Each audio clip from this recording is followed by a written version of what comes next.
Кыргыз киносу ой укмуш акчап келет. Ал деген бюджетке чөт.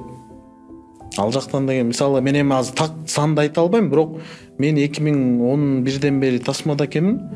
Кинолорумду баягы жөн эле жатып ойлоп көрдүм да, мен мамлекет үчүн мындай кичине пайда алып келдимби деп ойлосок көп эле мисалы бейшенен таманда деле мисалы канча карызы чоң башка мамлекеттерде. Ооба да, мисалы налог ошондуктан биз сүйүнүшүбүз керек. Бул биринчи маселе. Экинчи маселе, антип айткандар бар, бирок аз сүйүндүргөнү.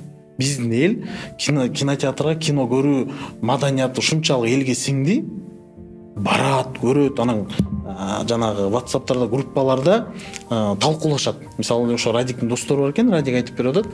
Ар бир тасмага барышат экен. Ар бир кыргыз тасмасына барып, токмокто достору отуруп алыптыр, анан талкуулашат экен. Бул мындай болуп калыптыр, мунун мыягы жакшы болуптур, мунун биягы мындай экен. Менин да досторум ошондой. Кадимки кинокритик барды. Ооба, демек эл арасына кирди. Анан ошол группадан байкайсың да, кайсы кино жакшы болду, кайсы кино жаман болду.